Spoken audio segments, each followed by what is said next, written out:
Oh my God. I am so freaking excited about this. I have the plainest Jane with me, and you are my first female co-host ever. Exciting, isn't it? Girl, this is so exciting. So exciting. It is so much going on that we need to talk about. So I'm pressed to do this thing. And you know what? You everything but plain. So I gotta know what you you are crazy. I gotta know what that name came from. But first I gotta introduce you how I like to introduce you. Well, you gotta hear the intro first. You know how it go. It's Kera Hmm. Dangerous Talk. Ooh,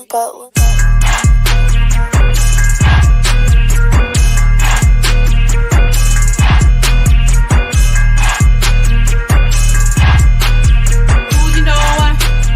Ooh, you know what? Ooh, you know what? Yo, That is a lit intro. Okay, now I want to update mine.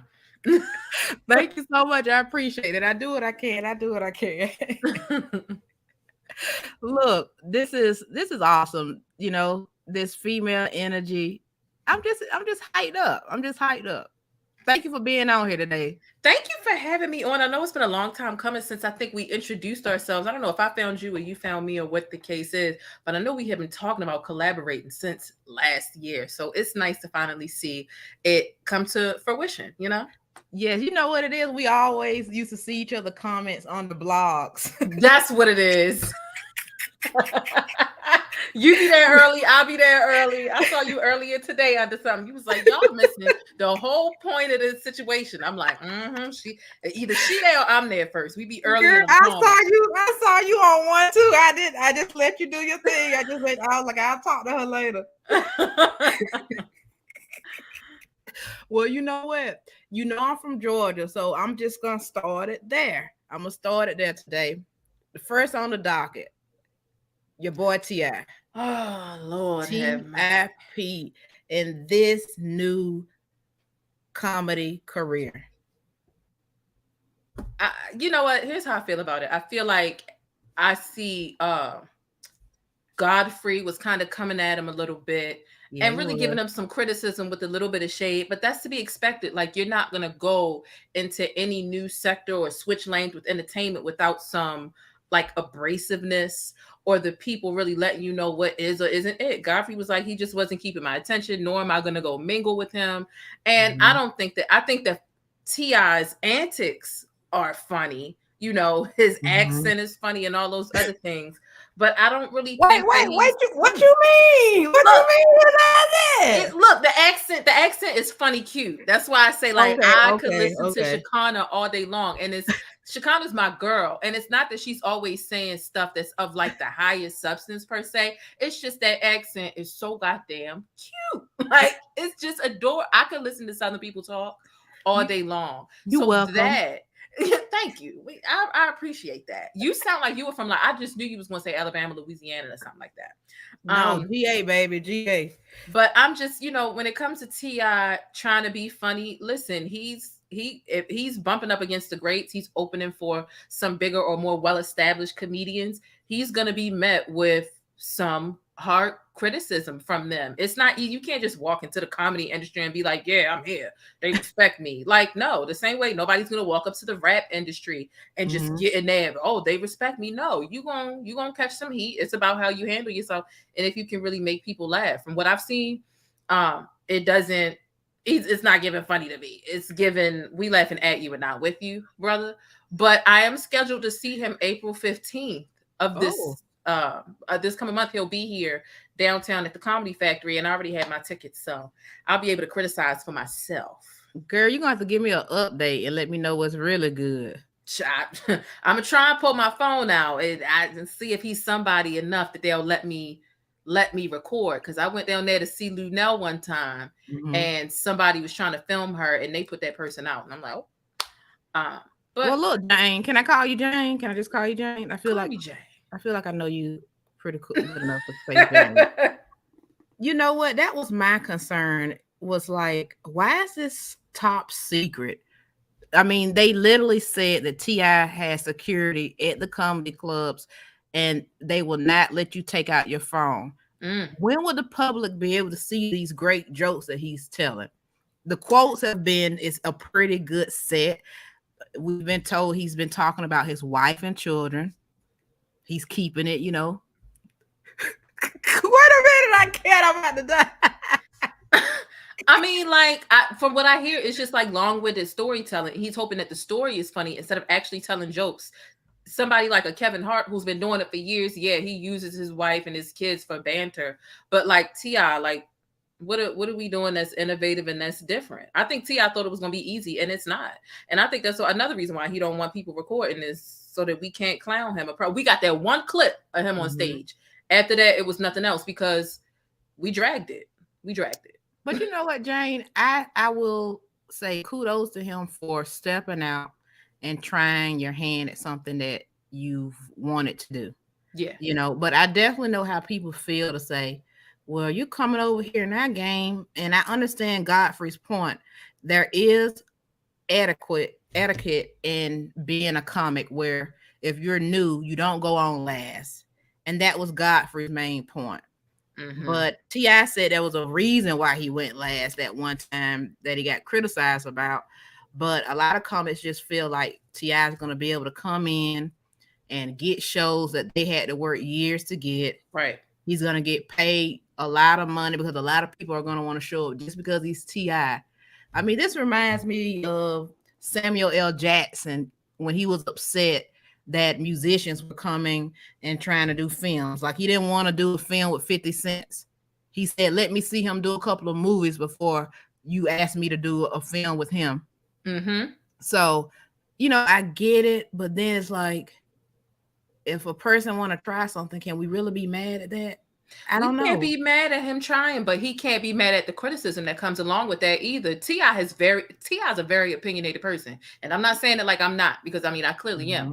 But I think that gatekeeping as Black people is important. Otherwise, it waters down the potency of the craft and the skill and the expectations and where the bar is. If T.I. can just walk in there, then anybody can just walk in there because they got a certain amount of followers or a certain amount of street cred, or they've done a couple of toxic things in the public over the years. That just means that you have the right. Like, no, they had to pay their dues and it took them years to do.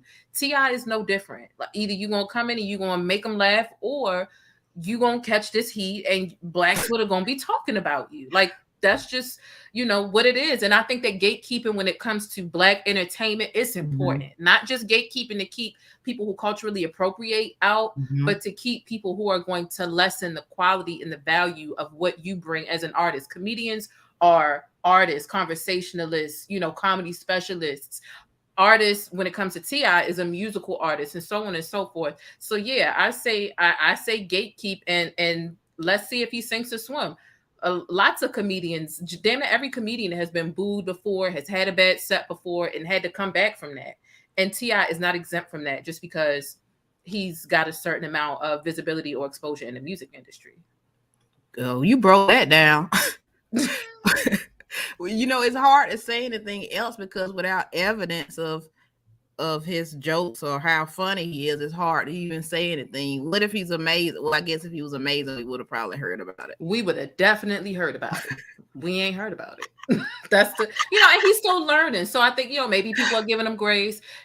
And the fact that we only saw that one clip that kind of just like didn't make us laugh, but we haven't heard a lot of T.I. slander online either, as far as people being there and being like, man, I wasted my money. Man, T.I. was so unfunny. We haven't seen that either. So it seems that he's hanging in there. He's not doing that bad, but he's not doing enough to get raving reviews either. So he's seems to be right in the middle, according to the temperature of social media.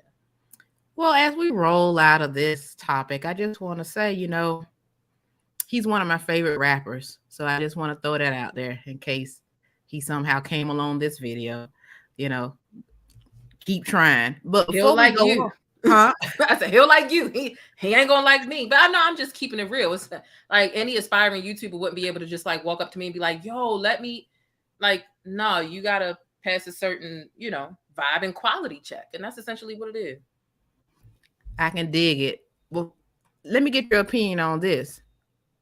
Does this guy look like T.I.? I just gotta know because I saw this on the web a couple of weeks ago. There's a resemblance there. I think, you know, in passing, moving fast, it would definitely make you double look. Now, if that young man can talk like him and get his mannerisms and expeditiously, actually, and it would definitely sell it. But I mean, you know what? He do look like he could be his son or cousin or something. He definitely does. He look more like T.I. than his son do. Somebody online say he look more like T.I. than T.I. Yeah, he does. He definitely remembers him. He needs to go on the road with that lookalike. You know, Drake had a lookalike that goes on tour and charges for club appearances. Tyler Perry's Medea had one that was going around to all the HBCUs and getting money based off looking just like that. Guy needs to go ahead and get his club appearances out. This next topic, I know you're excited about it because you told me to bring this now, and so here it goes. Bam. Oh my gosh. You know what? Okay, so this went viral earlier in the week, and basically I'm just like, dang, like it's getting tight out here. It's getting strict. A guy ordering dessert on a date is a red flag for me. That's a female thing to do for real. What? Like what? And it goes viral because it's really a debate. Some women are like in these comment section. It went viral on Twitter, and then it goes viral on Instagram on all the different blog pages. And it's like, men can't eat cake now. They can't order a piece of cheesecake. They can't order the brownie with, you know, the ice cream. Even if, like, for me, when I go on a date, I'm typically sharing the dessert because I can't eat, especially if it involves ice cream. I'm like, why is feminine to order dessert? You know what? The bar is in hell. It's so ghetto outside in the dating world. It really, really is. If a man ordering dessert is a red flag, God forbid. But you know, the part that took me back is the part where she said he can just eat off of my dessert. I'm like, oh hell no. It sounds like you want a dog. You know how you get a little bit of food and your cat or your dog wants, and you just give them a little corner? That's an animal. Like, it's an animal that you control and that you dominate every day. If he can only have a fork of a dessert and he's not allowed, who are you? Like, who are you? I mean, I could see judging a drink more than a dessert. I could, like, you know, if a man is getting a martini or a Bahama Mama or a strawberry daiquiri, I'd be like, you know, I wouldn't, you know, but I'd be like, that's the women be, you know, he's just getting Mai Tai after Mai Tai, and it's, you know, strawberry daiquiris be bomb though. I mean, yeah, but a man ordering a strawberry daiquiri, it just makes you squint. It's not a red flag. It's just like that's all you can handle, like a frozen. But should we be careful because men feel like they're getting criticized too much? I mean, I hear men say now they don't even want to spend money on a date. That's why dinner dates have turned into, let's just pick up a cup of coffee. Okay, I'm gonna spend $5 on you for a medium latte. No Red Lobster, no Sizzler. You don't get that yet. So. You know, I agree, because the man's paying for the date and he can't order dessert because you feel like it's feminine. He can't even buy himself a piece of cake at the table with you. Make that make sense. I don't know what that woman's on, because you touch most women's dessert, you're gonna lose a nub.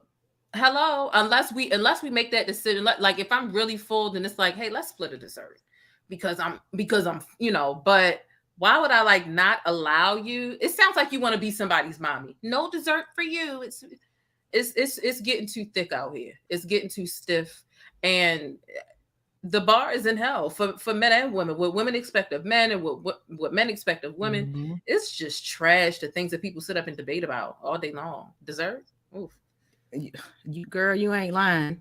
Look, speaking about something that both had us. Just a hot topic for us. I mean, the women that's watching this and the men, you're gonna feel this one. Check out this video, guys. Hi, it's Kana. I'm back with another video. I've been getting a lot of these comments and I just clicked on anyone to reply back. So I want to take this opportunity out to explain. Yes, I do have a detangling fee, but it doesn't apply to everyone. In this video, you can clearly see her hair was tangled, but it only took me 10 minutes to detangle her hair. And I don't want to hear nothing about texturism because it actually takes me longer to detangle 3C and down. 3C and up is actually quicker for me to detangle. But anything over 15 minutes, yes, I will charge, and that goes for any texture. Y'all have to be considerate of my time and my next client's time too. If y'all book a 3-hour session, that's all the time that I have. The video that she commented on, my client hair was super matted and it took me 40 minutes to detangle. And it pushed my whole day back. And y'all talking about detangling fee? Yes. That's an extra service. It's gonna cost extra. If you go to McDonald's and add an extra patty, that patty gonna be extra money. That's the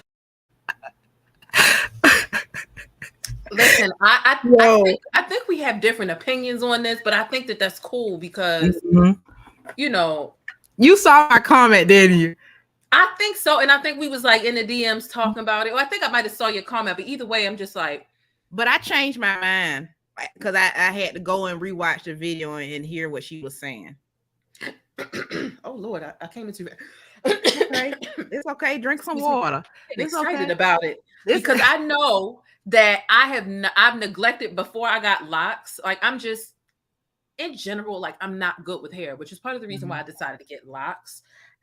Just me waking up to take care of my hair every day and to when I was getting weaves and to make sure my hair matched with the weave and the heat damage that you got to keep doing and trying to cover it, whatever. So I know I can neglect my hair, but my neglect isn't as bad as other people's neglect. Some people won't comb their hair, won't touch their hair, won't oil their scalp, won't nothing. And they sit down in a chair and expect the stylist to work magic. And they do have other people. I don't know if you ever showed up to the hair salon and your appointment was at 1, but you didn't get seen until 1:30, 1:40, 2 o'clock because somebody took a long time because it was just an extreme case of, oh, you think I'm a magician? I just do hair. So, if you... I think it depends, but I understand what she's saying because you got to get your money somehow because somebody's going to walk out. There's been a couple times where I showed up to get my hair done. 40 minutes later, I'm still not even in the chair yet. I'm leaving. That person is losing money because their whole schedule is discombobulated because you decided, oh, well, when I get my weave done, all I got to do is get my weave done and put a scarf on it and I don't got to do nothing else. I'm going to let her comb it. And I ain't put a comb through my hair in 3 weeks. It takes time to detangle. Like, you know what I mean? Like, now it's a difference between a detangling fee and the other hairstylist who'll be like, you need to show up washed. You need to show up blow dried. I'm like, dang, you're not doing nothing for the person. Like, what girl, that's what I hate. I have to say, it feels like hairstylists are sick of clients and clients are sick of the hairstylists. Okay. When I lived in New York, I will go on these sites where, you can sign up to see different hairdressers, and even Instagram. If you look at some of these, very nice hairstylist pages, they have like a book of rules. And I'm like, one girl had so many rules. I promise you not. I was just like, forget it. I just felt it was too overwhelming. It's like, don't talk, don't bring in a child. You can have food right here, but don't chew over there. I won't wash your hair. And to me, washing hair should always be free. That's a part of it. You getting. I mean, to me, they getting ridiculous. I think some of these hairstyles are charging too high prices. They act like they want to pay their rent with one customer, like, help me keep my spot in the shop. It's like, don't get all your money from me, baby. Like, spread it out. $200 ponytails. I'm like, girl, the cornrows. Girl used to do your cornrows in the hood for a blunt and a ride to the store. Now they want back $500 for 3 cornrows, and you got to show up washed. Girl, it's a lot. I feel like sometimes a couple of bad clients can ruin it for everybody else because that's, the detangling thing. And again, who knows what this stylist has experienced, but if she had a couple of people that literally, and she had 1 or 2 clients walk out, she just lost, let's just say, I don't know, $150 maybe with those 2 clients. So charging you an extra $20 or $30, it's like, listen, I might lose a client because I'm taking my time to comb your hair because clearly you ain't combed it since I did it the last time, which was 3 weeks ago. So yeah, they feel like they need to recoup. Otherwise, they letting their other clients down. So a couple of bad clients can definitely ruin it for the class of the other people. But you know, it's thick out here. It's difficult. That's why I'm so glad I got. And even with this, it's difficult to find somebody that just is able to just care about locks. Like some people who do regular hair and locks, like they're not as good at it. So I even still deal with the struggle. So I feel for these hairstylists, you know, especially because there are so many videos that have gone viral of, you know, and of course they keep the face covered, but it's just like, look at what we had to unmat, or look at what we had to do. And it's like that. And a lot of times when I see those, I automatically assume that this person does not have access to a comb. I assume that they're homeless. Not to sound rude, but it's like, why else wouldn't you comb? You know what I mean? People get locks undone for 3 years. In the video at the beginning and the end, it's like, it took them 2 days to do that. Locks. Oh my God. It looks so nasty to me. Like I just people just don't have the same cleanliness. So it's just, you don't know what you're going to get. But let's take it even further, because it's like, don't take your weed break and your lunch break doing, like, if you're going to take a lunch break, I understand, because a lot of hairstylists say they don't get a break. Okay, but let me know. But don't just assume that I want you to go to Wendy's or you're going to go pick up your food. And don't assume that I want you to go out and smoke some weed. You know what I mean? I've had hairstylists who I've been friends with. I've had hairstylists who I didn't know. And a lot of times I felt like I had to be loyal. And I feel like this is most women.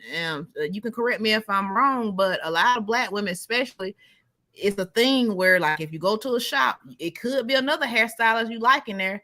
But God forbid, if you one Saturday or whatever, you go over there to that other stylist, because that's like starting World War III, baby. It's like cheating. They look at it as, oh, well, you're a chair hopper. That's what they call them, is, oh, you hop from chair to chair. And I understand the simplistic logic behind it. Like, oh, well, if you're going to this other person and what I'm doing for your hair, your scalp, or whatever, solutions I have for your hair and what you need on your scalp, and you letting somebody else touch your hair, that's getting in the way this person's doing something different. Like, okay, that's some fundamental stuff. But then other times it's just like flat out, like jealousy, like, how dare you go to so the next time they get in your hair, it's like, who did this? Or who? And it's like, girl, we not in a relationship. Girl, yes, I cheated with the other stuff. Girl, let me tell you what I do. I don't start telling them, as soon as I go to a new shop, I say, look, you know, I'll add you on Instagram, but if we don't continue this relationship, you know, you'll probably get unfollowed. And, you know, I'm going to go to other people if I want to. You know, I made a mess at a shop in New York. I'm not going to lie. I started off with one girl, then the guy stole me. Then I went to one person when they wasn't there. And then when the first guy got let go, then the girl finally told me she felt some kind of way because he stole me. And then she told me he didn't like the tip I gave him. And I'm like, well, he better be glad I gave him a tip at all, because, you know. Because I could have tipped on out of here without giving you anything. Especially knowing me, hell yeah. And just to say tipping, go ahead and hit them up with that one, because we got to talk about tipping. Let's see. Enough touchscreen tipping already. I'm over it. 2 years into the COVID-19 pandemic. Do I have to tip for coffee, ice cream, and takeout? Am I being cheap? Here's the simple answer to that in my Steve Harvey voice. Oh, hell no. I was at Subway the other day and I get to the register and they talk about, matter of fact, yeah, I paid with my card. I mean, they always had a tip jar up there. And the tip jar, you're just going to be oblivious. I'm not putting, I'm paying, I put my card with my little $6 sub, 6-inch at Subway. They got a nerve to say, do you want to leave a tip? Wait a minute, girl, and then when you before you slide your card, to be like, do you want to donate $5? Hell no, absolutely not. You catch me on the weekend when I'm in a good mood and I'm just in my mind, like listening to my music, and it pop up, do you want to donate to the kids with cancer with you? Or every now and then you'll get $1 from me on the, do you want to donate $1, to the sick kids? All right. But do I want to leave this person that just slapped 3 pieces of turkey, lettuce, and mayonnaise on some honey oat bread? Absolutely not. No, I don't. I know y'all lying. Y'all playing in my face. Y'all are standing. It's different if it's like an Uber driver or people delivering your food. Delivery drivers have a totally different life. But no, thank you for keeping it real. Like, what is wrong with people? Like, I just don't have time. The restaurant industry, like when you're getting a full service meal, you're sitting down at Red Lobster, even though Red Lobster is honestly like fast food, seafood. It's really a quick service type of thing. Mm-hmm. That is different. Someone's coming out to you to get your order, your drinks, bringing you bread, bringing you, you know what I mean? Your condiments. Biscuits. I just stood in line. I just got my own food from you. I had to stand up to do this. I leave a tip at Chick-fil-A before I leave a tip anywhere else because they be like, how you doing today? I'm not doing so good, child. They will stop and have a whole conversation with you. Girl, I went to Chick-fil-A the other day, and the person who went with me, my brother-in-law, he was like, do they do something to Chick-fil-A workers? Because they just too nice. Like, are they on some type of, I don't want to say it, but like, do they put something in that drink to make them just, those are some good workers, boss. They are. I say all the time, I was the person who, when I was a teenager, I worked at McDonald's for 4 or 5 years. Then I went over to Chick-fil-A, and for off rip, it was $2 more than I was making at McDonald's, back in the day. But they really care about their employees. I call them all the time the Nordstrom and fast food restaurants, just period. I would have worked at Chick-fil-A for the rest of my life if the pay wasn't. It's the highest paying fast food restaurant, but yeah, Chick-fil-A is something different. But tips for coffee and Subway sandwiches and things, please miss me with that. Well, let me ask you this, because when I lived in Connecticut, I had a dilemma. When you go and you take your car and you sit in you picking it up in your car, do I have to give a tip to the person that's literally taking my food from the way? Girl, I think that's crazy too, because they be doing that at Sonic's. I remember when Sonic's first opened here in Baltimore on Liberty Road. It was the first time we had ever had experience to a Sonic. So we didn't even know what that type of drive-through was like. I'm dying over here. You park at the stall, and at first it was impressive though. I ain't gonna lie. At first, because they skated out to you, they did tricks. Yeah, you right, like, girl. You like we back in let me give you $1 or something. Like that's lit. You girl, 8-9 months after they opened, girl, they was just walking to your car real bland, no energy, and then waiting for a tip. Like, oh, you're not. No, I'm not. You just sliding in the sneakers. Absolutely not. Wear the skates. I want to be entertained. If you want my money, like. You just walked my food to my car. That's no different than going to the drive-thru and your food not ready yet, and they say, "Can you pull up there and park?" And they walking out to you. You ain't did nothing special. And that it would even be different if you walked all the way to my car and I said, "You know what? Can I get some honey mustard?" And you walk back. You'd have made an extra trip for me and what? None of that. They just be waiting for a tip for nothing. Man, fuck y'all. No, girl. Almost a couple of years back. It had to be at least 5 years ago. I almost got jumped on Facebook with these waitresses, because they were just like talking about the amount of a tip that they get. And I'm like, okay, I'm saying to myself, some people, they may not even have that much money, but they want to go have a good meal. And somebody replied to me and said, well, then you shouldn't go out to eat. But how about y'all press those employers, okay, to pay more money? I do believe that you should tip when you get a good service at a restaurant, but I don't think it's mandatory. I think if the waiter did a great job and the food is good and you feel it on your heart to give, then you give. But I don't think that you should shame anybody, because what if I only got $2? God forbid I tip and then you want to criticize how much I get, like the hairstylist who was mad that I tipped him $7. But let me tell you something, dude, right now on this show, tell him. I didn't even normally tip hairdressers. And the hairdressers that I had for years, I don't even think I ever tipped them. So just the fact that you got tipped, and the only reason you got tipped because it was just the pressure of being in New York, and it was like they kept reminding me tip, tip, tip. So how dare you? And you better be glad you got fired before I knew this, because you definitely would have. We probably would have got to scrap him because he was just this little spicy thing. But sometimes also be appreciative of what people give you as well. You know, because just like you scraping, like the Good Times theme song says, other people are scraping and trying to survive too. That's true. One thing I can say about the restaurant industry, I had no clue it worked the way that it worked until I was in it. And I was in the service, the full service food industry for a little over 10 years. But I'll say, before I started, I would go to Red Lobster and rack up a $60 bill and leave $2 and thought I was doing something. But it's really not anything.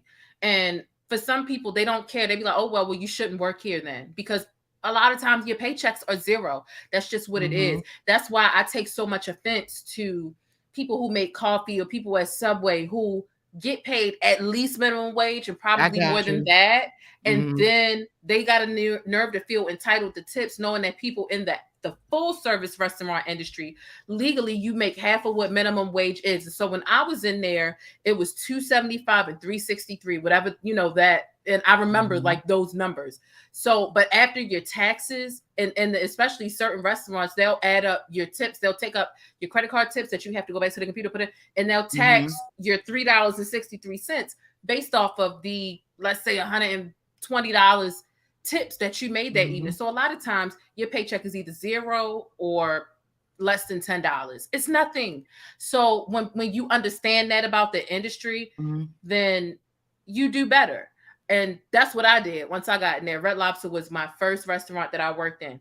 But it's sometimes you'll come across that one or two table that's ignorant to it. Either they're ignorant because they really don't know, or either they're ignorant because they want to find a reason to not tip. They know, but they just want to be cheap asses about it. And for those people, there's no arguing with them. Like there's no arguing with them. However, if you want to come into the and then if I start recognizing you as somebody that doesn't tip. Oh yeah, I heard about that. And you come in here and you know that you don't and you want to, hey, can I get honey mustard? Hey, my fork's not. Oh, hey, can I? Oh, hey, and I'm running back and forth, and you and you want VIP service. I have people that tip me $40 on $35 checks. I have people that at least leave a 20% bare minimum. Why do you think you're gonna come in here and get treated like a king or a queen when you leave nothing? I mean, this. Working at a restaurant, just like being a bartender, is a little bit of the entertainment industry. Being a bartender, being a stripper is so similar, but it's a whole nother conversation. But there's a certain, if you want conversation, if you want jokes, if you want an experience that's super personalized to you and your table, if you're not that table that just want to be left alone, you really want to engage with your server, do not come here every week and expect for me to pull out all the bells and whistles for you and you leave $150 as a tip. Don't do that. And just don't try to have that voice where it's, well, I shouldn't have to tip. You know what? Then you shouldn't have to get extra service. Hey, what do you want to drink? Cool. What you want to eat? Cool. What you want for dessert? Cool. That's all you're getting from me. You're not getting anything extra. Now, look, you don't flip the script on me now, so I have to just say to folks, I'm not a jerk when it comes to going to a restaurant, but it's just like, be appreciative. The waitress should be appreciative, and I'm also gonna have empathy. Now, if it was times where I didn't have the money and I got excellent service, then I'm going to say to the waitress, hey, babe, hey, boo, hey, sir, hey, ma'am, you did so great. This is all I can give you. I wish I had more. When I see you next time, I'll try to bless you a little better. I leave them with a message. You know what I mean? But if your service sucked, then I may write $1 on a napkin and just leave it on the table. So it just depends. I'm empathetic, and so I do know they don't get paid a lot. So I'm definitely gonna try to leave something. But when it comes to like driving your car and then they just bringing the meal from the door to the car, I don't know. I'm feeling pressured, and I'm just like, should I have to tip this person for just walking it outside to the car? And that it's like if you really wow me with your service, like you come in there and you do the spin arounds and you're, hey, how's it going? Like, and you even extra to the point where I'm like, dang, they got a lot of energy. Like, if I could tell like you love your job and you're personalizing the experience, I might give you a couple, but it's not the standard. Like, no. And like I said, like you only really become out for me. I only became outwardly irritated with people who wanted to come over and over again and not tip, and then want to sit in my section. Oh, Jane is great. I'm a sit over there. No, not for $1.50. Host, put him somewhere else, because no, like you're not gonna come here every week and give me $1, and your check is almost $100.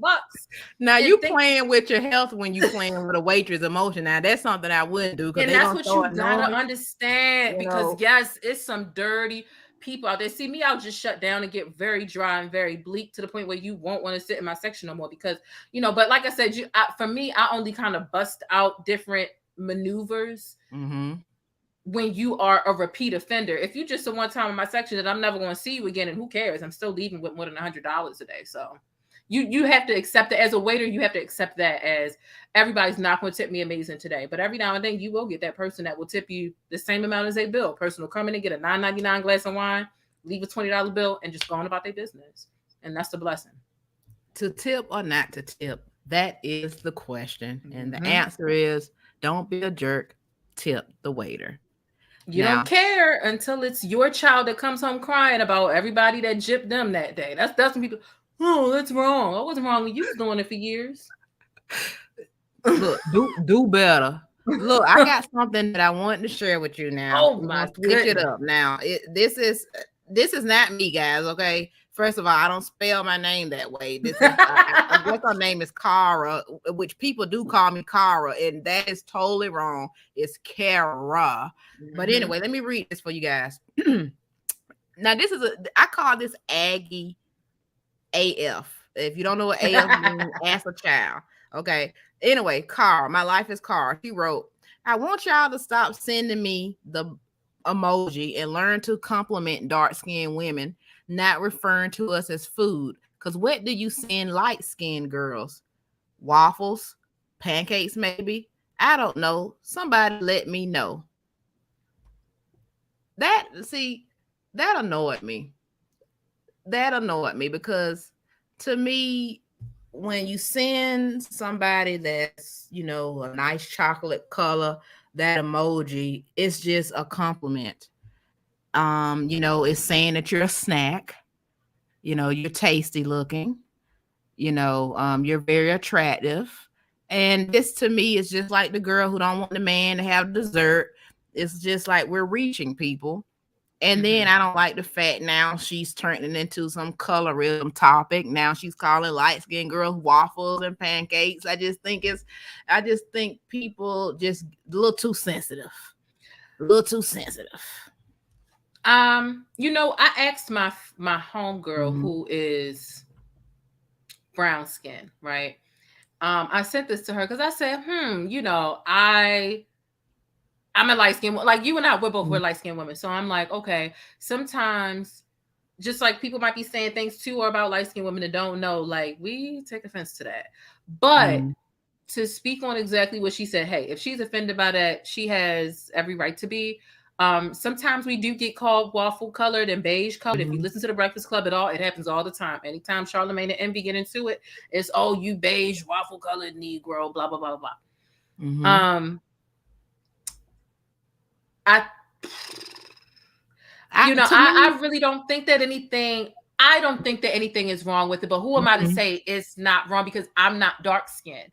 I guess what I can say is we do get called waffle colored, beige colored, manila colored.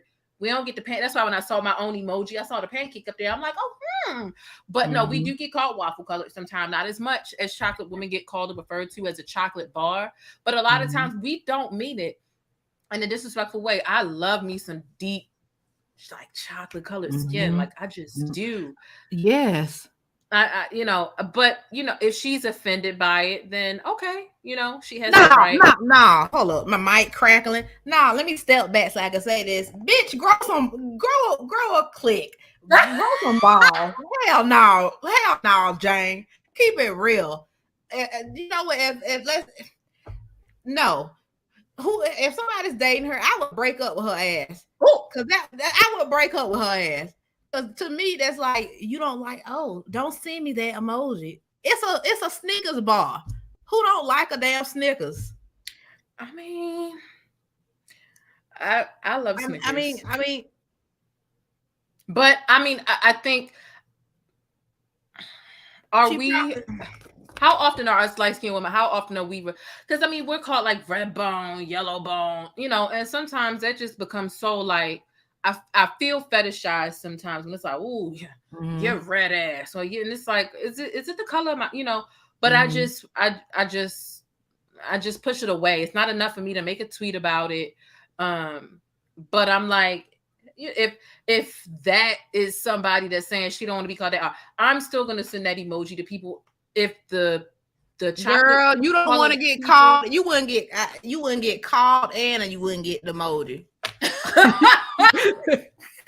My homegirl, she was like, you know what? It's cringy. She said, my homegirl said verbatim, she was like, you walking up the street and it's like, oh, hey, chocolate, or hey, chocolate bar. You know, it's cringy to me. And I was like, okay. I mean, I have to respect her, like her preference as, you know, that's why I asked her, because she's darker than me. She's not dark skinned. She's more like caramel skin, but she has experience being called that. And I'm like, who would have known that was a trigger for some? I don't think that that's a trigger for most. I really don't. But and then to bring colorism into it, it's just like, you know, I'm over colorism personally. It's just like we're all Black. It's like we all had to struggle and deal with stuff. I mean, I get it. I mean, I'm not insensitive to anybody's struggles, but at the same time, it's just like, let's stop the division, just like one of the viewers said. Yeah, it's the day and age where everybody just has their own personalized like triggers and what they are offended by. And it's like, you know, when it comes to one person like that, like this is one person. Like if I was this woman, whoever tweeted this is friend, I'd be like, okay, I'm not sending you the chocolate emoji anymore because you don't like it, but other women do, especially with the lack of representation. There is no malice that we mean when we are sending that. For me and the people that I know and the energy that I read, we don't mean, if anything, I know I went to sleep many a night wishing I could wake up dark skin. Let me just say, elementary school, them kids teased me so bad. I never heard a chocolate brother say, "Oh Lord, don't call me chocolate." Like if that's the case, Morris Chestnut, he probably mad as hell because I know how many times I'm saying, that brother with them white teeth and that just chocolate, just like a chocolate fondue. Like, but you know, we live in a day and age where everybody feels like they need to have a voice and they can voice what offends them. I think that me personally, because I haven't seen an extreme amount of agreements. I've seen some people that have agreed with what this woman said. I think that it's an unpopular opinion, and I think that it's just something that she don't like. But I won't say it's gonna stop me from calling anybody else that, because I don't see a lot of other dark people objecting to it. It's like you said earlier, like it's a compliment. Like we not trying to offend you, baby girl, at all. I bet if I asked one of my darker skinned friends that, they'll probably be like, why you ask me that dumb shit? Like, you know, like I mean, just to know, like, are we being offensive when we compliment y'all with this emoji? Like, because I just want to make sure I'm not overstepping. I know, like, for me, like, you never know, like. So I don't mind her saying it because it's like, dang, some people take offense, but I know I be in mid conversations with people and they be like, oh yeah, because dreadlocks and pause. I'm gonna stop you every time. They're locks. Wait a minute, I'm about to do you like Puff Daddy, Jane. You just gonna like Sarah Stokes. You just gonna do your taxes, Ness? You just gonna do your taxes? You just gonna clean your glasses, Jane? You just why not? What? Why not? I'm like, they too dirty. I kept seeing stuff. I'm like, this ain't it. But I mean, when you feel the need to correct someone when something is triggering you, you know, you got every right. Everybody's not going to agree. Hell, I even find some women who want to fight me online because I'm like, do not call them dreadlocks. The only people who call them dreadlocks are people that feel like our locks look dreadful. So respectfully, my sister just told me that a couple of weeks ago. I'm like, damn, I can't say dread no more. No, it's they were named that by people who felt like they looked dreadful. They looked horrible. European people. So that's why it's like, no, locks. I won't allow anybody. If you're having a conversation with me, you would not be calling these dreadlocks. I'm gonna stop you right in the middle of your sentence. I'm not even gonna let you finish because they're locks. And I find it to be disrespectful. But I had a brown skinned woman with locks say, I proudly call them, well, that's you. You won't be talking to me about locks and calling them dreadful at all. So, I mean, and some people don't understand that, which, okay. But I do recognize that some people haven't caught on to that yet, because I just heard that people don't like that anymore. Yeah. Like that's some new stuff. So it's every time you voice your triggers or stuff that you just don't like or stuff that's disrespectful to you, everybody's not going to agree. And it's not for everybody to agree. Everybody don't have your perspective or your experiences, but you got the right to state them. And old girl with the with that opinion, she was met with a lot of adversity about that chocolate emoji. So did you see that one when it was posted? Oh yeah. Yeah. Like I said, I sent it to my homegirl because she's darker than me, and we have these discussions about light skin, dark skin, and even the in between. You know, we have those conversations because a lot of people feel like there's only light skin and dark skin, and no, there's not. There's some people that think Megan Thee Stallion is dark skin. She is not. She's brown skin. Like, so. Well, that's another thing too. Some of us, our vision is messed up.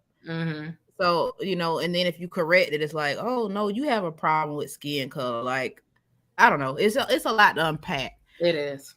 But Jane, I need for you to you're gonna have to like dig in your bag for this next topic, because we about to hit a serious topic.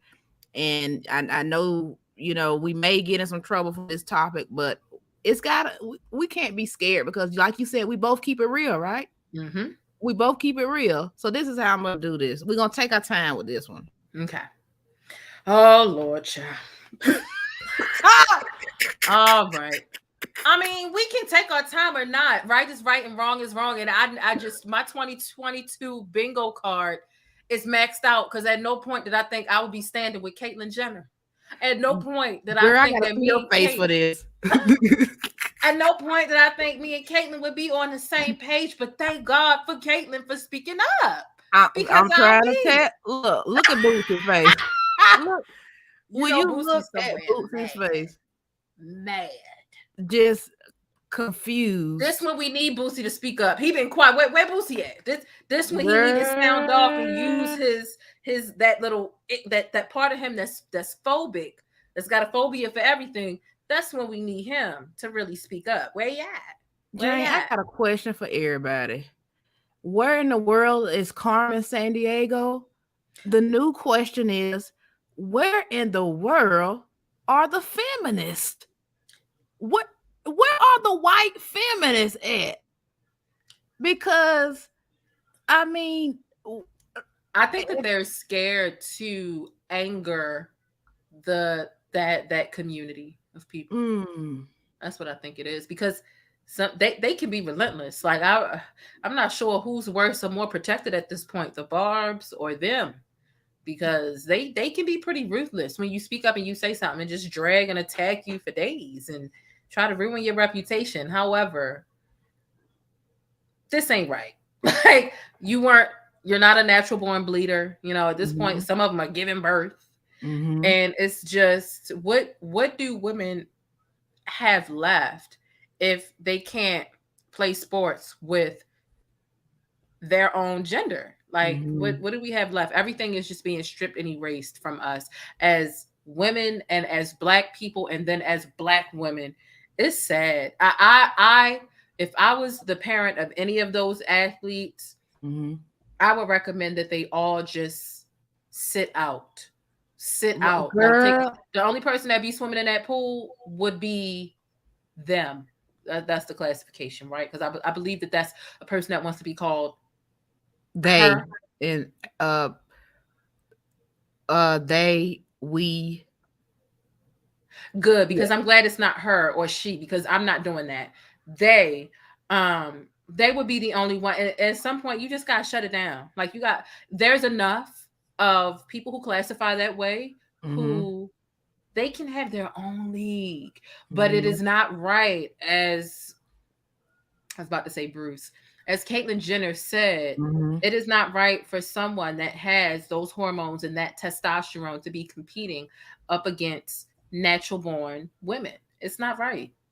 Well, let me give people some facts about this. First of all, I was so confused about where the feminists are. I said, well, maybe I have the wrong definition for feminist. So I Googled the definition for feminist, and it says a feminist is a person who supports feminism. Okay? Child, the dictionary. Wait, okay. And then it says it's a person who advocates equal rights for women. Okay. And then it goes and it says, at its core, feminism is the belief in full social, economic, and political equality for women. And so I'm asking myself, does this not fall into that category? Because they're quiet. Mm-hmm. You can hear a pin drop, and it's to the point now where the LGBTQA plus, and I think I got all the letters right, because I grew up with it being the LGBT. And it's like they bully people. Yeah, they don't want people to bully them, but yet they bully people. And if you don't stand on their side with everything, then they want to come after you. And I've stood up for so many things as far as, gay people. And just recently, someone had an issue with me who was supposed to come on the show, and they didn't want to come on, for one part. And maybe I shouldn't discuss it, but hey, I'm not calling names, so it's gonna be here. And they want to try to bring up the word transphobic. But anybody who knows me knows that I'm nothing like that. And the only reason they thought that way was because they saw that I posted on Instagram a quote from a transgender writer. And, I can't control other people's comments, but I also just feel like, they have to be willing to have an open dialogue. Yeah. For them to think that people just gonna side with every single thing you changing what words mean. A plural word means one person. And I hate to even agree with Piers Morgan. You changing the English language for a few people, and you want everybody else just to shut the hell up. And I'm gonna go with some headlines with you. Piers Morgan, who was on Good Morning Britain, I believe it was, he got fired. I can't remember the reason right now, but whatever. Piers Morgan calls transgender swimmer participation in Ivy League championships grotesquely unfair. And I agree with him. And here's his quote. He says, "You can support trans rights as I do, and you can believe that trans people can have full equality and fairness, right to the point where it creates a new inequality," he said, referring to ongoing debates about fairness versus inclusion that has surfaced with Thomas domination and the NCAA's new policy regarding trans and gender diverse athletic eligibility. So, he doesn't have a problem with trans people, but it's not fair. And the point that Caitlyn Jenner was making is that, and I did have a quote here, was that, the hormone blockers is just not enough to say that that's going to be enough for you to be able to compete with women. And Caitlyn Jenner went on Fox News and actually said that she thought that Leah Thomas, who we have pictured here, probably was taking it easy in the 500-yard freestyle in which, she won. She was Leah was 1.5 seconds, 1.57 seconds faster than the runner-up in that race. And, not many people cheered for Leah as they did the person who was the runner-up. But they're mad at Caitlyn because she's saying it's not right, and that this other girl who was behind her is the rightful winner. And it's not transphobic or anti-trans. It's common sense. It's pure genetics. Like, that's just what it is. I'm so grateful. I never thought I'd be saying I'm grateful for a Kardashian. Oh my God. Like, what are the times coming to? But I'm grateful that Caitlyn Jenner has experience as a professional athlete, not just somebody that hooped in high school or anything like that, but somebody that actually has experience on the field, you know, as a former athlete who at one point was a full-blown man, and is able to actually speak up about this. And it's really unfortunate that anytime you lend an ounce of criticism to somebody who is a part of the community, all of a sudden you're phobic, you're transphobic, you're queer phobic, you're LGBT, you know, you can't criticize them without being phobic of them. And first of all, nobody is afraid of, you know, them, but am I afraid of unfair advantages? Am I afraid of spending my life, dedicating my time to this craft, knowing that somebody with a different set of skills and biological makeup is going to come and snatch away my opportunity to get a medal or for a fair competition? I am afraid of that because it's not fair and it's a loophole. And I hope that something happens eventually. And I hope that as this conversation continues to progress, that they do create rules. And I hope that Caitlyn will continue to advocate for natural born women and stand behind whenever I do feel like they're going to draw the line eventually. I feel like the outcry is going to continue. I feel like more and more athletes need to sit out. If they're up against baby, you wrong though, because you said natural born woman. They got a word for that too, and I can't. It just escaped me. I'm not sure if it's cis or It's cis, and that's the problem I have, Maya. One of our viewers is that I see that you wrote that, you know, you think people are too pressed about it for stupid reason and it doesn't change your womanhood. But the thing is, how insultful can people be towards people who were born a woman and who go through cycles, who've been through, you know, labor, and who had problems with fertility, and, you know, who have you know, woman struggles? What about our stories? Yeah. Are we not supposed to fight for who we are? And then you hear people calling women want to change it and say they're birthing people and don't call them mothers. I mean, that's insultful. It is. Why should we have to change everything about how we use our terms to fit a small group of people? Yeah. And I mean, I feel like people don't respect it unless you're talking about like fighting. If we're talking about like wrestling or UFC type stuff, it'd be like, oh man, that's not fair for that person who wasn't born, you know, a cis woman to be hitting this born woman in the face. It'd be like, oh, that's not, just because it's women don't mean it's no different. They have different strength and skill sets and estrogen and all this other type of stuff. Like, it's just not, it's not cool. Why call it women's sports if you can just have some procedures done to be technically classified as a woman and participate? If you can do all that to be considered to be a legal woman, then people could get permanent tans and whatever. Well, I'm black. This is a Negro league, so I'm be over it. So what do I need to do to become a Negro to participate? I need to check this box and have this procedure. And it's the same thing when it comes to these women's sports. It's like, oh well, I'm technically a woman because I checked this box and I had this procedure done. So now do I qualify? No, you don't. You weren't born with a mini hot dog in between two buns. That's what women got. You were born with just a hot dog and some eggs at the bottom. That's different than what we born with. Like, it's common sense. And I would just hate to be the runner up. Those people who participate in these professional sports, they have been doing this for years, whether it was when they were in elementary, middle, or high school, and to think that they spend all this time trying to be as great as they can be, and a man with a different strength set can just come in and snatch that because they had a procedure done.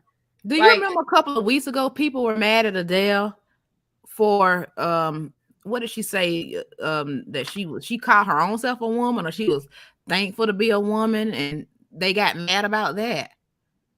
You didn't hear about that? She won an award and she was thankful for being a woman, and they got mad. I ain't hear about this. See, I skipped past Adele news because she's just not doing anything interesting enough for me. Well, I couldn't. Lately. Yeah, you're right. I don't really care to hear about it either, but she was everywhere for a while.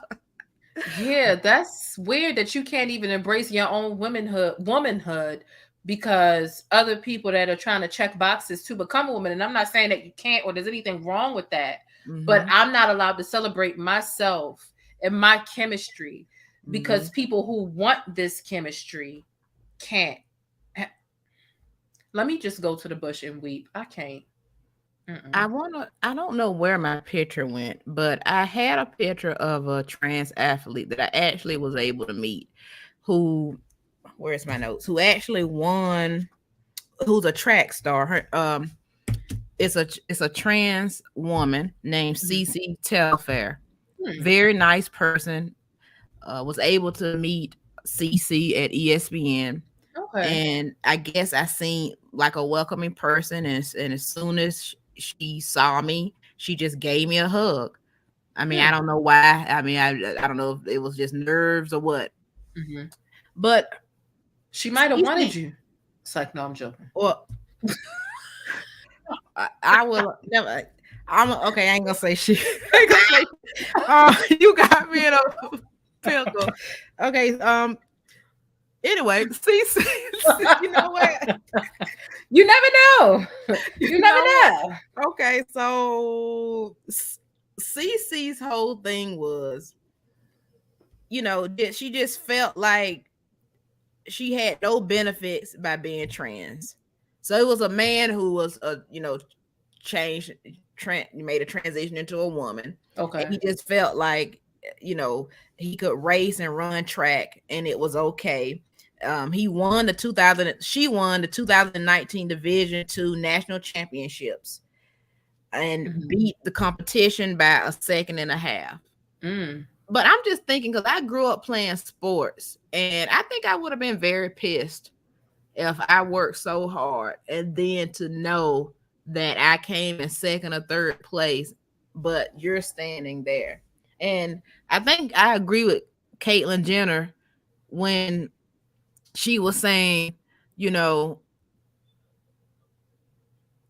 everybody can have a place in sports, but we got to figure out how to do it.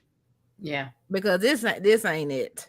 It's not. And like there's so many of them. And don't get me wrong, I feel like the representation matters. When it comes to people who are part of the LGBTQIA community, queer folk, trans folk, gay folk, however you classify yourself, non-binary, whatever, there is a need for that representation, because don't get me wrong, I do understand that there is a huge danger that they are placed in. Agreed. When some people I've seen it. I've literally walked down the street and seen, and I remember even being in high school and the gay boys just got banked, beat up on, jumped on because straight men just didn't want to see that. And on site they would just beat, you know, and there's the death rate and all this other stuff. Oh no, I don't play about that. Like if I see somebody in need, or you just being mean to somebody just because, like, I don't play about that. And I've stood up for people before. My problem is with, you know, it's not fair to be in competition when you still have that strength and you still have those hormones, and you know, it's just not enough science into it yet, and they feel like they don't have the upper hand. And when you look at that swimmer, do I need to go back to that picture? You go back, because I don't know, built like I don't know a woman that's built this way. I mean, this is a person that's going to carry all of my groceries in the house with one trip. One trip. Okay. Those are broad shoulders. Okay. Look at the glutes. Look at the, I'm gonna stop myself. But, you know, I think that there's so much representation. There's enough for their own league. And I think that will be interesting enough in itself. A plethora of different trans people. And that would be a very interesting competition. Hey, we're all trans and we're competing against one another. I was born a man, but I'm this now. I was born a woman, but I'm this now. And y'all are under the same classification. Y'all are in agreement that you feel like your pronouns should be different. That would be an interesting competition. It would. It'd be like, oh, how did this person win? Or what did they start out as? Or whatever. But up against normal people who didn't ask to be, it's too much. What can women have anymore? What can they have? I'm trying to think about a sport where women would have the upper hand against men. I'm really trying to think about one right now. And unfortunately, I can't think of one. So it seems like an unfair advantage all around. Well, let me hit you with a quote before we go into the second part of this topic. Now, this is from Martina. Now, all of a sudden, I can't say it. Can you say her name? Because you read a little better than I can. Martina Navratilova. There you go. Martina Navratilova. Okay, I had a brain fart, y'all. Sorry. This is her quote. Martina is a tennis legend, by the way. You know, very respected tennis player, former tennis player. She said on Leah Thomas, biologically, Leah holds an unfair advantage over competition in the women's category, as evident by her rankings that have bounced from 462 as a male to number 1 as a female. Now, let me say that again. Leah was ranked as a male, number 462. Now that Leah is in competition with women, Leah is number 1. Oh, that says a lot. You were underachiever over there. So you came over here to us. Right.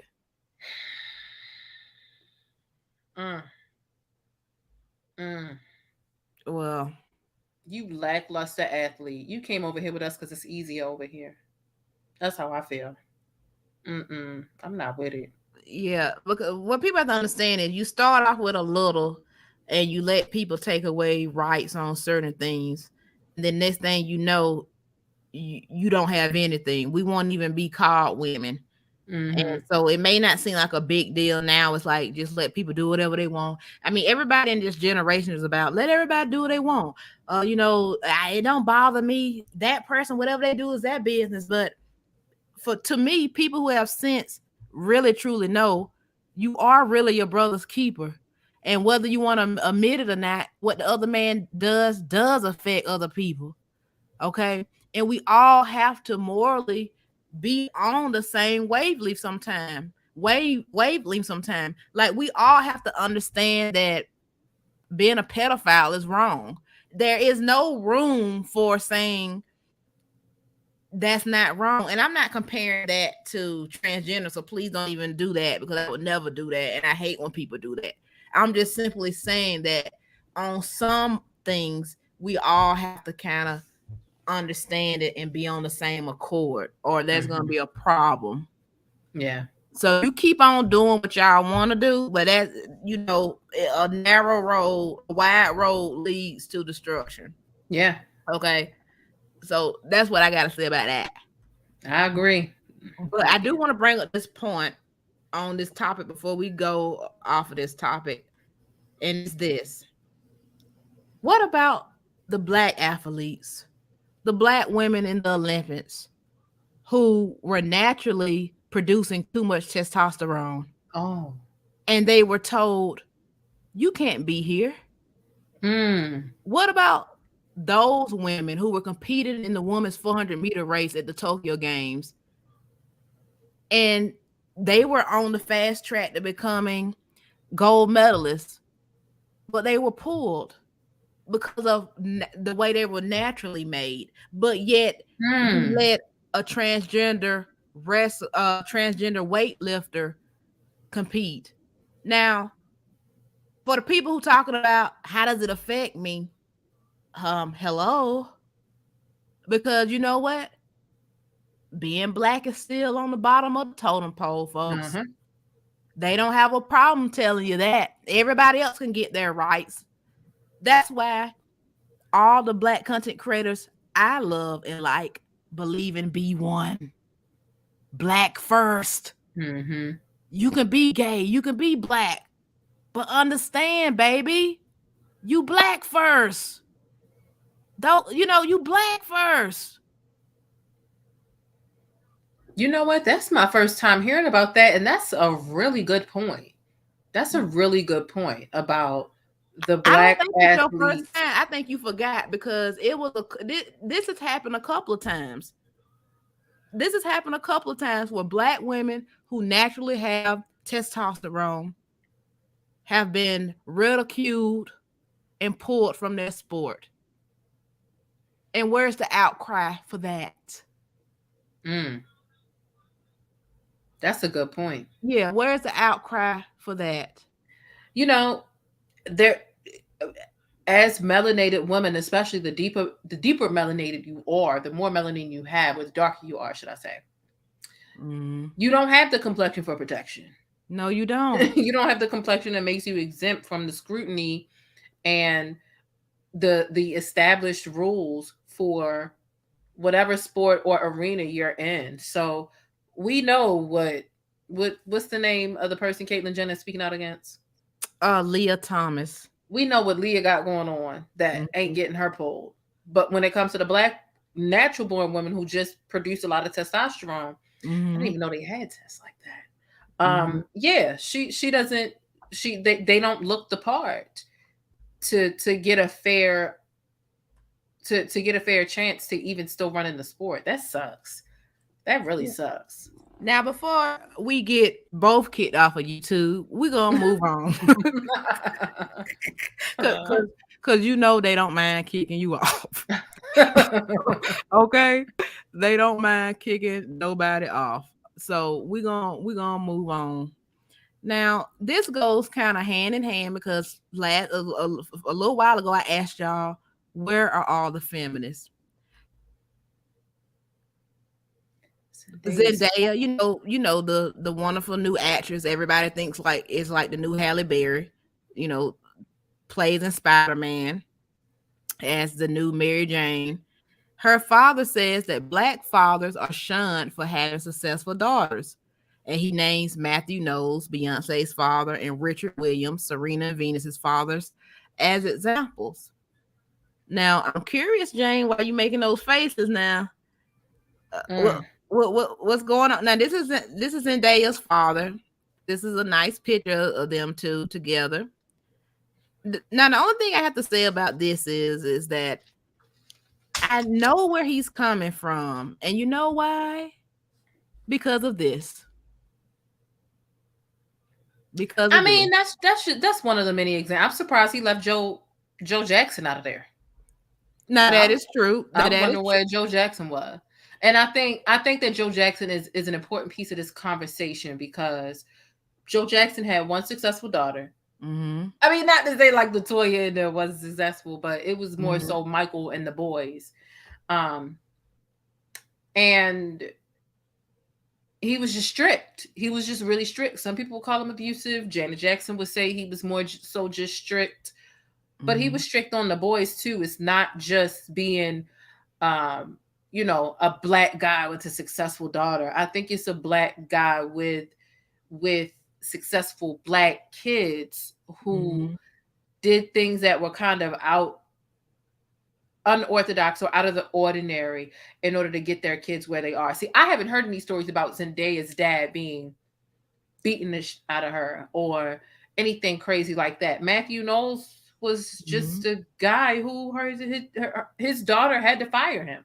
That's it. She couldn't work with him anymore. And it'd be different if she fired Matthew and then she flopped. She fired Matthew and she continued to soar.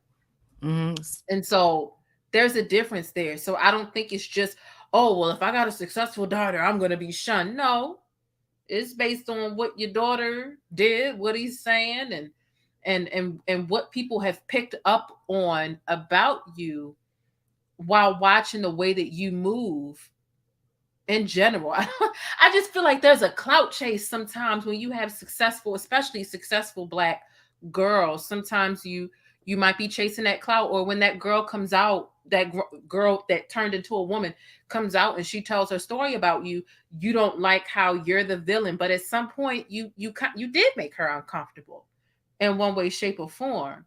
People ain't just shunning you because, oh, his daughter was successful, let's just trash this guy. No, we're taking into account what this girl said, what this woman, expressed, and how consistent her story has been. I think that that's a cop-out. I think that sometimes the fathers of these successful Black women, they don't get the attention and the praise that they want. And then they try to make it seem like, oh, people who see me as a effed up person, they just see me as an effed up person because my child is successful. No, your character kind of played into that. Joe Jackson, yeah, he made some amazing people, but there was some trashy qualities about him too.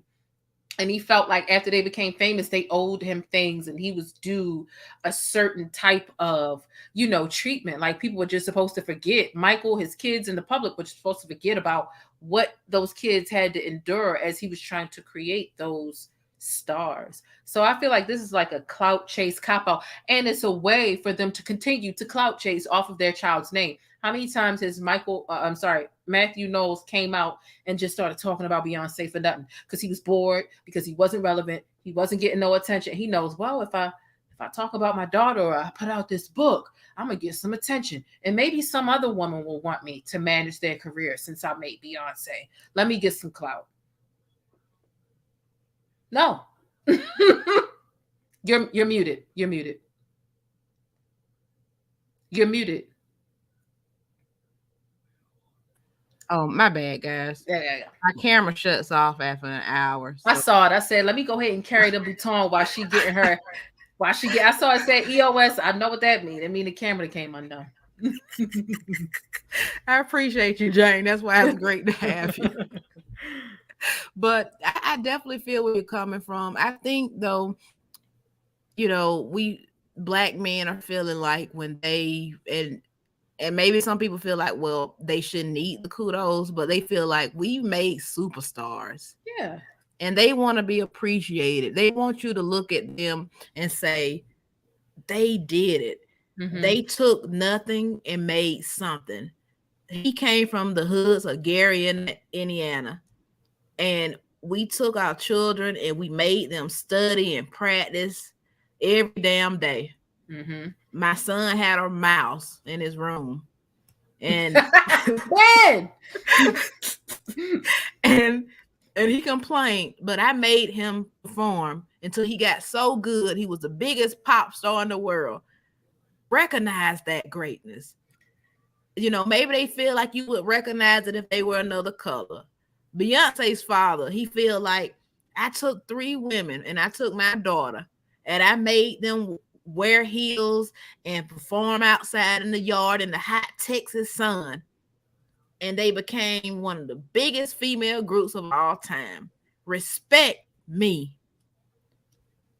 King Richard. You can say what you want to say about him, but I respect the story. Yeah. And let me show you this headline to go back to the white feminists. When this movie came out, they would not let us even have a damn second to enjoy the damn movie. The white feminists were out trolling. They were upset that the story focused on Venus and Serena's father instead of them. Sure. And it's just like, can we not tell our stories the way that we want to tell our stories? Yeah. Just plain and simple. That is a gorgeous picture. Let me go back to it. That's such a good picture. And the girl who played Serena, just to say, she looked just like Serena when she was little. Mm-hmm. Yes, yes, she did. Oh my God. I wanted to see a whole movie just about Serena just because this girl looked just like her, and they didn't give her that much airtime.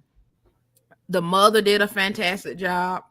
Both girls did a fantastic job. You can debate Will Smith role. Some people loved it, some people didn't, but good movie. But good movie overall. The message. Yeah. But look, go back to the white feminists. They won't talk about Leah Thomas, but they're gonna talk about King Richard. They don't want to see no Black man be a strong. They don't want us to have any strong image of a Black man. We know that Serena and Venus's father done made mistakes and whatnot, but he put the time into those girls. Mm-hmm. He helped bring out their greatness. Mm-hmm. He elevated that. He took that. Do you know how hard it is to get children to focus? He had these girls out in Los Angeles, out in the hot Los Angeles sun, playing tennis. That's incredible. And why do they have to take that away from us? we can't have a minute to just enjoy this movie, because a lot of us, we were there. We saw when Venus and Serena first came out. We seen how they were treated by white people. They were called ugly. I mean, in the movie, they didn't even touch half of the stuff they went through. They were called monkeys. Do you remember how harsh they were treated? Yeah. And they're still treated harshly. And their parents, mother and father, stood by them the whole time. And they beat those white girls like they stole some. Mm-hmm. They wanted them gone. Do you hear me? Mm-hmm. I thought that the movie was beautiful. I've always, even when you look at like the old interviews when they were younger, like, did you see that interview when the interviewer was asking Serena a question that the father just did not like?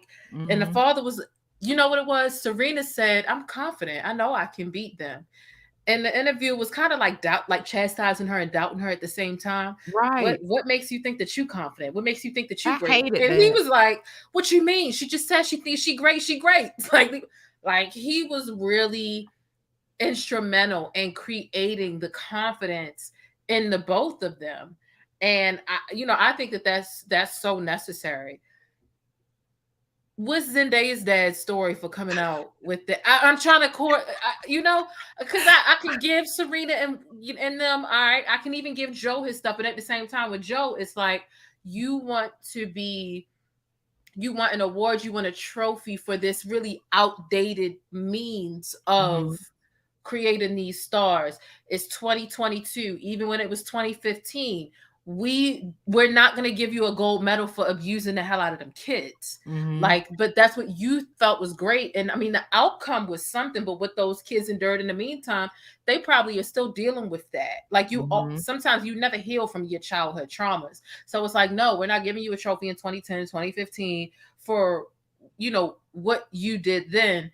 With Venus and Serena, we didn't see a whole bunch of we saw a very strict dynamic, but we didn't see like a whole bunch of ass whoopings over the sport or the art or the movie or But when it comes to Zendaya's dad, like, I'm not trying to make an excuse for Joe Jackson at all, and it's too much to unpack for the little time that we have. But let's not act like at the time they were growing up, there were a lot of families who were beating their children like that. Oh, that's true. Like Steve Harvey said, he wished his daddy would have beat him into to being Michael Jackson. Like, I'm from the old school. Okay. So, I mean, I'm not saying it was right. I'm just simply saying it was a lot of trauma that parents from that generation went through with their parents. Yeah. And we need to get better every generation. Yeah. And Joe Jackson probably was a product of some traumatic situations. Yeah. And that's just how I feel. That's to be expected. But like I said, it's like when he made the Jacksons at that time, that type of treatment was acceptable.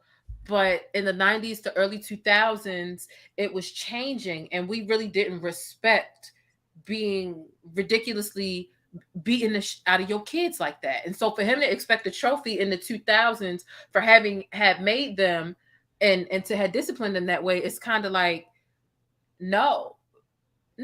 It's just not. That'd be different if you were like, if you made your like, let's say, for example, Kanye West's mom was still here. She would get more flowers.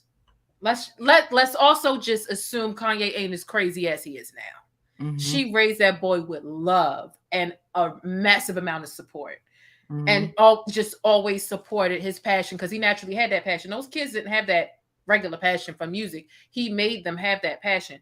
We would be giving Donda more flowers than we would be giving a Joe Jackson, because he did it in an outdated way that we don't respect that way anymore. Of course, we appreciate the music and how of amazing entertainers they are, but we don't respect him doing it the way that he did it. So no, like there are no flowers for you. And I feel like sometimes they be so disgruntled about that that they do extra things to clout chase. And like I said, Matthew Knowles is one of a few examples, but Zendaya is that I just need him to sit down with like, but who is shunning him? Who was even thinking about him until he said something? Who would just wake up and be like, what does Zendaya's dad think? Like who was coming after him? Who? Look, he just wanted to start a discussion. Yeah, like, no. Did you beat her? No. You raised her with love and all that? Who's chastising you? Nobody. And I be all over these Twitter streets, Instagram streets. I ain't seen nobody beating that. Don't nobody even know who he is. I mean, had you not shown me that picture, I wouldn't even know what he looked like. But let alone who's beating him down? Nobody. Zendaya is doing amazing. She's doing great. I mean, just a really successful child turned young adult star. Who wants to, like, where's her dad? Let's just beat him down. Like, ain't nobody doing that. You just want some attention off of your daughter's name, which is sad that some parents do that. I watched some celebrity show with New York's parents and Lindsay Lohan's parents. It was all of the child stuff. And it was like Lindsay Lohan's parents, her mom especially. Yeah, clout chases off of her name so New bad. York mom is a Sister whole Patterson. soul by herself. Oh my God. Well, let me say this to end this is that something did happen in that Jackson home. Yeah. And it wasn't all Joe's fault. Let me say this. The only person, I think it's two of them, but the one I know for sure is Reby is like the only one who didn't cut their nose down the size. Yeah. Even Joe's nose that had shrunk some. So to me, they got something a little going on in the head anyway, because I don't know a whole black family get that nose so small they can't even hard to breathe. Something ain't right in the water with that. So I mean, I'm gonna just leave it there. But the last topic, because I thought this would be beautiful to end here. Ciao. Hello. Black influencers earn 35% less than their white peers. Here's how we fix it. But and what's how we fix it? Right. And check this out. It says 59% of Black influencers say that posting about race has a negative impact on them financially compared to just 14% of white influencers. Not only are Black creators being paid less when we want to speak up about the injustices we face, we get set back even further.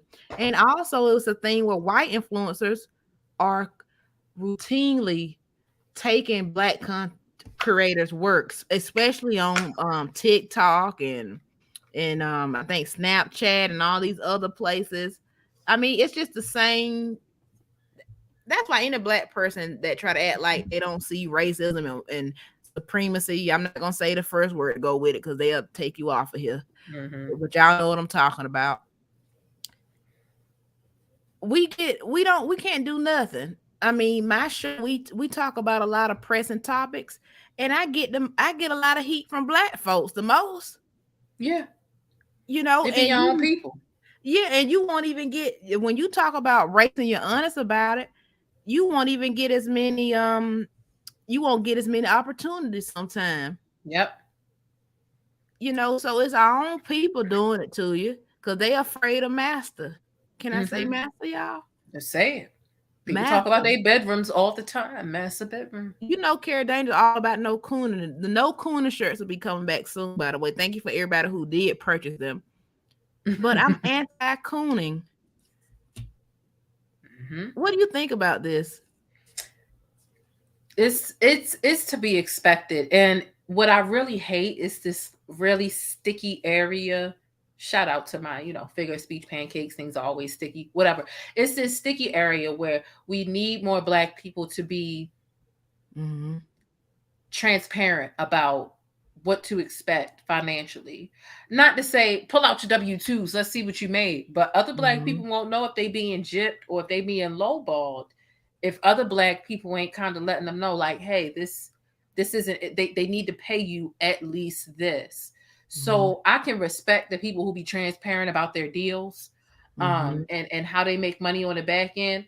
But I'm also a person where I feel like I ain't talking about my money in front of people. You know what I mean? It's that gray area to tie it back into the conversation about the Venus and Serena movie. Mhm. I don't know if you saw the Breakfast Club interview with the woman who had the pleasure of playing the mom in the No, I film. didn't see the interview, but I like her, and I Yeah. can watch it later. She ended up saying that she wrote a letter to Will Smith Mhm. saying that she wasn't properly paid. She was underpaid. For the that, movie. wow. And it was interesting because it came up, and Will Smith apparently had told this story and said he gave all of them bonuses. This woman, her facial expression, everything, she was like, They were like, why are you making that face? They said, listen, if that's how he wants to frame it and that's his narrative, okay. But he didn't give us bonuses. What happened was I wrote him a letter and told him that I wasn't properly paid. And he pulled some strings and made some calls to make sure I was properly paid, but he didn't stop with just me.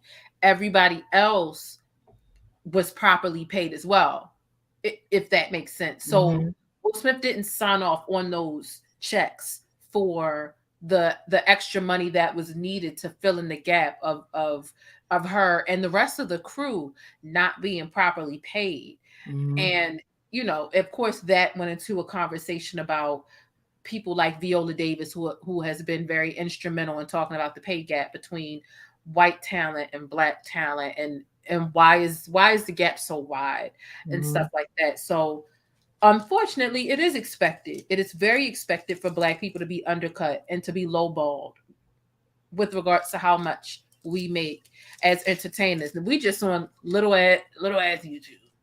Nothing compared to what the actors do, but it exists everywhere, whether it be the white and Black employee at McDonald's, the white and Black person or sitting on YouTube, the white and Black person on the screen. That pay gap is always going to be there. And I think that there just needs to be more education around it, whether it's coming specifically from somebody who's still doing it, somebody that's willing to really educate us on it, because we'll accept pennies because we're just happy to be invited. We're happy you get a message from a company that says, hey, we'll give you $70 a week to talk about our business in 3 videos or whatever. And we're like, okay, our first opportunity yet. And you'll hold on to that, not knowing that white people with half the subscribers as you are getting paid $200. I'm gonna be honest with you, or whatever the case is. is. I'm not gonna accept pennies. I ain't been doing this for that long, but I've been in the game for too long, and you're gonna have to pay me a little bit of money. Sorry. But if you don't know how to negotiate your own deals or say no or work up, and it's not about just saying no. Try to negotiate first and say, well, I think that a little bit more, can you do this or whatever. If you don't know how to negotiate, you don't have those skills, then you will be accepting pennies, not knowing that other people next to you, and even it might even be other brown people next to you with the same amount or less that are making more because they had the balls to try to negotiate up. It's no different than going in with a salary to a regular place of employment, and they offer you a salary, and sometimes you got to counter and say, instead of this, can you do this? Which might just be $5,000 or $7,000 more a year, but it's something. Whatever the lowest offer they are trying to place in front of you, you more than likely can get a little bit more than that. And so start high. Try. Yeah. And I heard Jamie Foxx say in an interview, and I forgot which movie it was after, but he said, I asked for more. Yeah. And he said, because someone told me you'll never know until you ask. Yeah. And he said he got more when he asked. Yeah. And he was like, if he didn't, then, closed mouths don't get fed. Exactly. So know your worth, more importantly. When you know you skilled at something and you bringing something to the table, know that should be negotiable, the terms. And you don't have to shortchange yourself. That's something to take away from the night. I want to say this has been so lovely, the Plainest Jane. I hope you enjoyed yourself over here. This was really fun on a Friday night. I called out from work yesterday, and so I'm feeling very refreshed on this Friday. I got all my little rest in. So yeah, this was a nice kickback. And you know what? It felt nice because, not to say I wouldn't mind like doing work to contribute to, help get together any future collaboration that we have. But just being able to not have to make the thumbnail and make the title and do the description box and do the tags and to just come on and just talk and just sit, like it feels good. It feels good. Oh my God, don't die. I have some time and she gonna die, so we can't do this. What is that?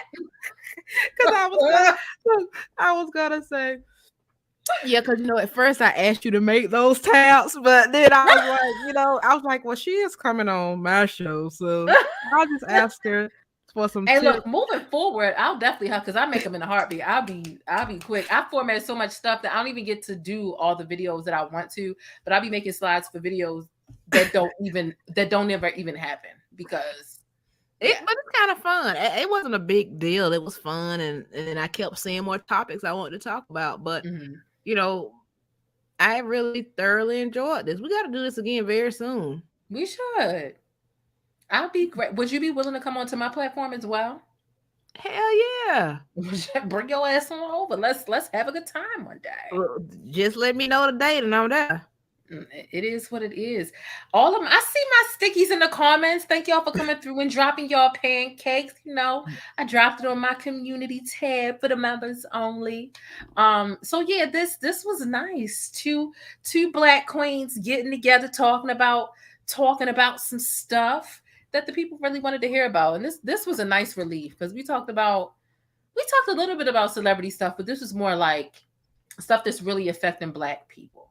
So I really appreciated this. You know what? The whole time I forgot that, your fans do the pancake thing. And I'm thinking, are they getting us back about the sneaker bar thing? I'm like, are they calling us pancakes and waffles? Yes, they are offended by their chocolate emoji. So therefore they're using the opposite. Girl, I was like, damn, they just gonna keep doing that like that? No, I put it on my members only community tab, and I say, y'all, before it even started, it was like 120 minutes before it started. You can go to the live, it'll say 120 minutes until I go live. And I shared it on my members only, and I said, y'all, come on in, drop the pancakes in the chat, and hit set reminder. So yeah, they've been dropping the pancakes, and here you are thinking it's a light-skinned reverse slur. Mm-hmm. Right, and it's girl, not. I know what, girl, it just hit me, and I was just, you do the pancakes in your intro, and I'm just like, either these folks hungry or they calling me some kind of name. I didn't know what the hell was going on. Well, like, we got 2 content creators on here, and it's my job, I guess, to say this, but make sure y'all like, comment, and subscribe on the video. Don't be petty. And make sure y'all subscribe to the Plainest Jane. It's me, THE, Plainest Jane. Subscribe to the channel. I moved. I've got a new location that I'm broadcasting from now. So make sure y'all subscribe for more Black news, celebrity entertainment, and a splash of controversy. This was a dope collab. Yes, girl.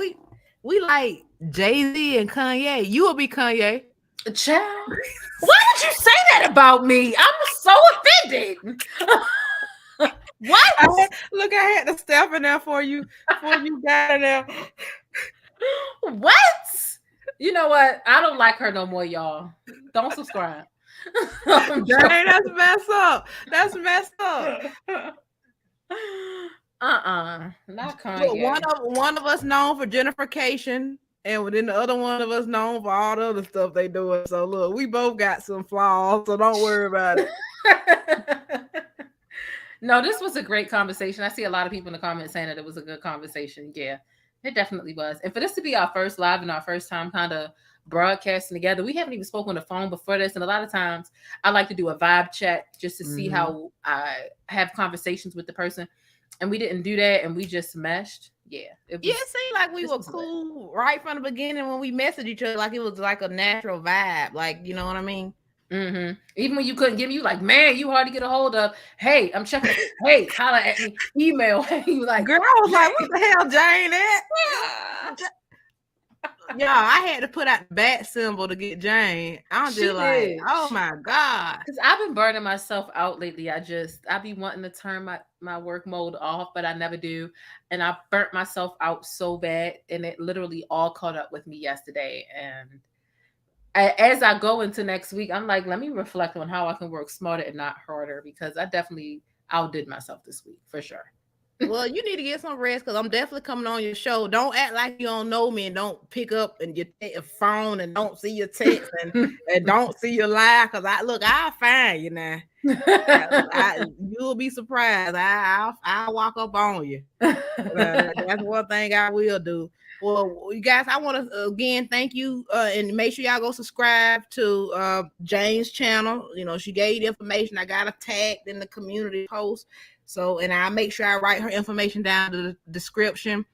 And thank all my day ones. I see some of y'all on here, so appreciate that. And we're gonna if we don't do it again, y'all can blame Jane. I'm just gonna tell you that right now. So I'm just gonna throw that out there right now. If you don't ever see. But I'm about to go because it's like giving me a headache, and I know she got stuff she gotta do.